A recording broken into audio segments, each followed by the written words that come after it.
السلام عليكم ورحمة الله وبركاته. كلنتي wanaagsan asxaabay meel kasto daga daawanaysaan.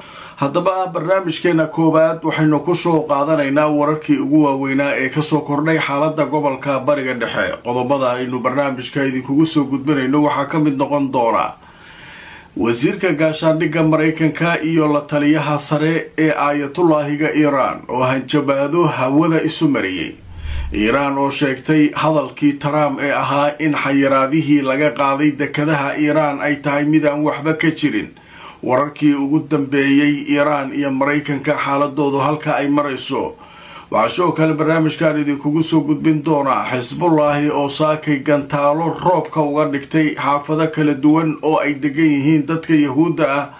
haddaba Israa'iil maxay arrinka kaga jawaabi doontaa kulankii xalay 9 saacadood qaatay ee dowladda Lubnaan iyo Israa'iil ku dhex maray xarunta wasaaradda gaashaandhigga Mareykanka muxuu ku soo dhamaaday maxaase gaarsiiyay in 9 saac la isku gaaro wada hadallada. haddaba barnaamijka qodobka ugu horeeya aynu ku soo qaadanayna wuxuu yahay Mareykanka iyo Iran oo hanjabaado kulul hawada isu mariyay xilli aad looga shaqeynayo waan haddaba markii xalay uu ku guul daraystay Trump kooxdiisa inuu qanciyo shirkii ka dhacay qolka la yiraahdo qolka howlgallada ee aqalka cad ayaa waxaan ilaa hadda usan soo saarin Trump wax wara oo rasmi ah.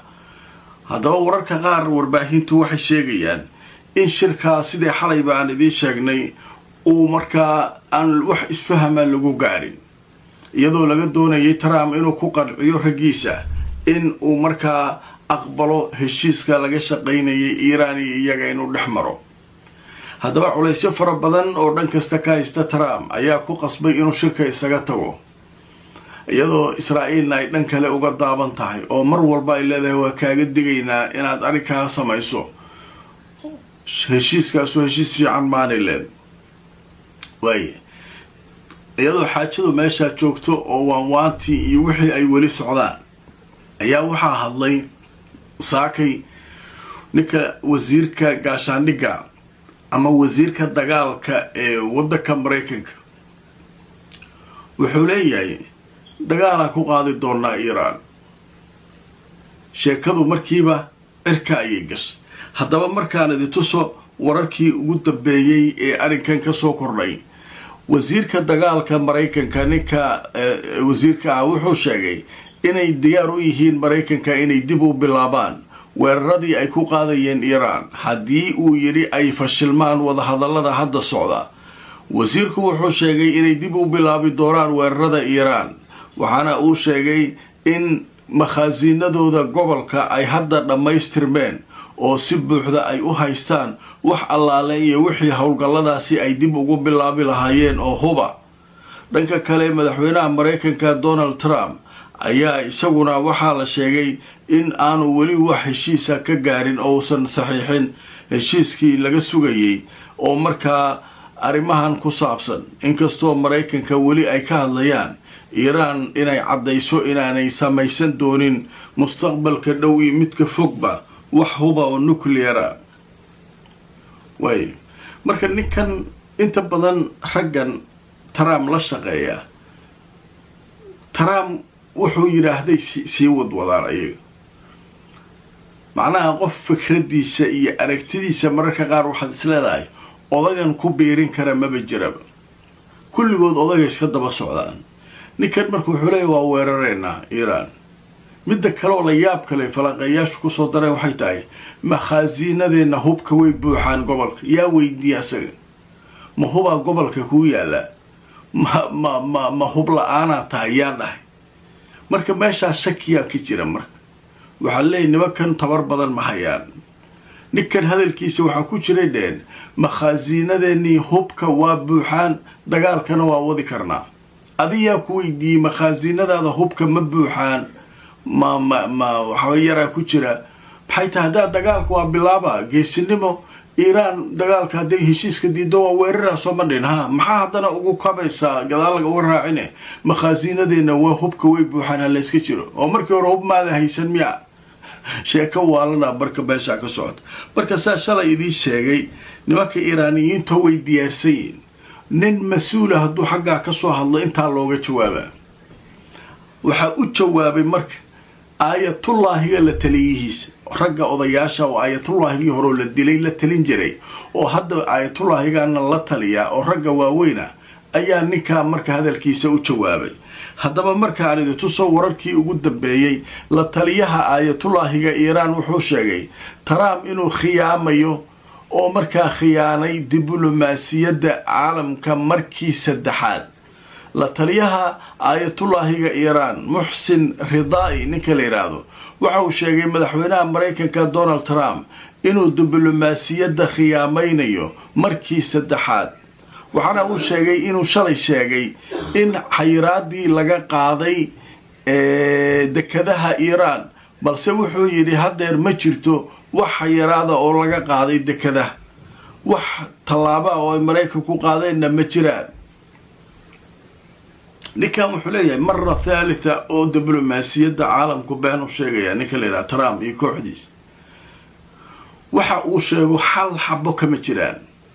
shalay muxuu yidhi waxaan amray in xayiraada dekadaha iiraan la qaado si wada hadallada loo bilaabo oo asaguna uu u saxiixo oo iiraan ay u furto Hormuz. waxaasuu dhahay marka iiraan shalayba markiiba u jawaabto waxay tiri ninkan warkiisu wax ka jira male, been socoto waay. marka saakay waxaa leeyahay maraakiibtii sidii iyo maraakiibtii ula hadlayaan ay leeyihiin dekada iiraan mayaa u socotaa ka joog maasha weli. marka wuxuu leeyahay xayiraadii asaaran. marka nimankan waa niman khiyaanoolayaala oo been badan uu leeyahay oo nimankaa adduunka been u sheegaya. marka annaga ma noo sheegi karaanuu leeyahay wax beena, annagu waa isbaranuu leeyahay nimankaa si fiicanaa isku naqaanaa. marka sheeko marka halkaasay maraysaa. dhanka kale wararka koonfurta Lubnaan ka soo kordhay saacadihii lasoo dhaafay, nimankii xisbullaahi ahaa ayaa weeraro culus qaaday. haddaba miidiyihii Israa'iil saakay waxay leeyihiin xaafado dad rayda degan yihiina madaafiic lagu garaacay. laba arrinba waa loo fasirayaa marka. labada arrin waxaa leeyahay inay banaysan rabto inay weerar kale ku qaado Bayruud iyo magaalooyin kale oo Lubnaan ah. maalin hore waatay halkaa qaado lagu qayliyo leeyahay maxay tahay heshiiskii miyaa ka baxay Soomaali. hadda marka marmarsi inay u raadinayso waxaan been yihiin iyo in xisbullaahidu ay nimankaa meesha ay degan yihiin nagta ka saartay. haddaba markaan idin tuso wararkii ugu dambeeyey sheekadaasi ka soo korortay saacadihii lasoo dhaafay. idaacadda ciidanka Israa'iil ay leeyihiin waxay sheegeen xisbullaahi inay ballaariyeen saakay weeraradii ay qaadayeen. ciidanka Israa'iil waxay sheegeen idaacaddoodu ku dhowaad 15 gantaal oo Lubnaan laga soo riday inay ku dhaceen magaalooyin ku yaala waqooyiga Israa'iil. weeraradan waxaa soo qaaday xisbullah sida ay leeyihiin, waxaana lagu weeraray deegaanka la yiraahdo Miron oo ku yaala gudaha Jaliilul A'la meesha la yiraahdo ee Israa'iil gudaha. sheekadaas marka waa riwaayaadka ay baahinayaan warbaahinta Israa'iil. haddaba war goordhow xisbullah ay soo saartay waxay sheegeen inay beegsadeen oo ay weerareen saldhigyada ciidamada Mareykanka ee gudaha Lubnaan, koonfurta Lubnaan iyo meelahan ay ku leeyihiin iyo kuwa kale oo ku yaala dhanka xuduudda. marka xisbullah waxa leedahay annagu waxa beegsanaynaa meesha militarigoodu joogo ee waxaan marbaahintooda ay sheegayaan wax ka jir male, been waaye. marka waxaa leeyahay Israa'iil waxay rabtaa inay ku marmarsiiyo dad rayd ahaana la ka dilay si ay markaa u weerarto meesha raydka Lubnaaniyiintu ay joogaan. marka sheekadaasu ayaduna saakay ayay halkaa ka socotaa. dhanka kale shalay waxaan isku ogeyn inuu shir u qabsoomi doono dowladda Lubnaan iyo Israa'iil. wasaaradda gaashaandhigga Mareykanka lagu qabtay xalay. shirkaasi wuxuu socdaa lagu leeyahay 9 saacadood. Israa'iil waxay miiska la timid waa in diyaaradaha droniska xisbullaahi aysan ku soo weerarin ciidankeena. dowladda Lubnaan ma xisbullah la hadli karto. xisbullaahi ma dhihi kartaa diyaaradiina ma weerari karto. iyaguna Bayruud ay weerarayaan. marka waxaa leeyahay Bayruud maxaa u soo weerarteen sootii xabad joojin aan gaarnay oo lagu heshiiyey in dagaal haddaa rabtaan xisbullah meesha joogaan aweertamay. xisbullah waxaa u sheegtaan diyaaradahan droniska nafteena ugu dhibeena waa inay joojiyaan. hadday joojin waayeen annaga wax kastaa sameynayna. marka meesha waxaa laga gartay nimankan horena waa idinkugu sheegay diyaaradahan terroriska ee xisbullah ay haystaan diyaarado caadiya maaha nimankan naftay u keeneen askartii ka laayeen taangiyadii ka burburiyeen haddaba markaan idin tuso wararkii ugu dambeeyey shirkaas wixii ka soo baxay lagu qoray haddaba waxaa la sheegayaa 9 saacadood inay socdeen wadahadallo u dhexeeyay Lubnaan iyo Israa'iil wadahadalladaasina waxay ka dhaceen xarunta Pentagonka ee wasaaradda gaashaandhigga Mareykanka haddaba wadahadalladan ayaa la sheegay inay diiradda saarayeen arrimaha amniga ee u dhexeeya Lubnaan iyo Israa'iil waqti dambe la isku gaaray xalay oo Jimco ahayd wadahadalkuna wuxuu qaatay 9 saacadood wuxuuna ka dhacayay gudaha wasaaradda dagaalka Mareykanka ee Pentagonka taasoo ku taala galbeedka caasimadda Washington haddaba warar soo dusay waxay sheegayaan in Israa'iil ay miiska soo dhigtay hubka Xisbullah gaar ahaan droniska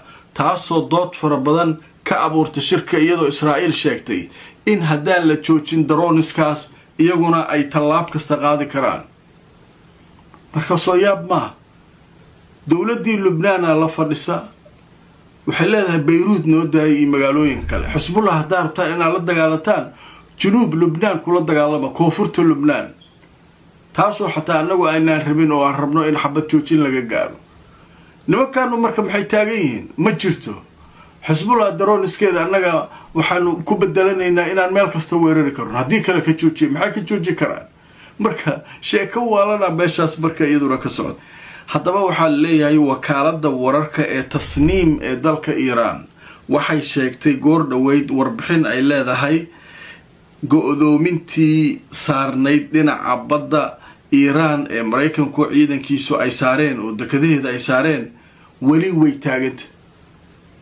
saaka ugu dambeysay markab Iiraan leedahay ayaa la handaday u fiirsada marka waxa leeyahay wali way taagantahay macnaha Mareykanka wixii ay sheegeen wax ka jira male أنا قبضتين عن قاضي إن مارتي دكديهن وحيرات عن صارني وح كتيرة ماله الليهين دنك كله ورر عصوب وسكر ده يجونا دنك كوفرت لبنان إسرائيل وحي أدك تيدت كدجان حا دجانو كترسن كوفرت لبنان دق وجورة تري هالكاس وحنو ويرر الناس على صوصة مركا حالة ده سو يدورا آذي وكعستهاي ورركاس أياكو يجوا وينا سكر ده دي الله يدمو جردو barnaamijkay kale labaad ayaynu ku soo gali doonaa iyadoo aanu ku soo qaadan doono wixii akhbaar ah ee soo kordha inta aan mar kale kulmayno meel kasta oo aad joogtaan asxaabay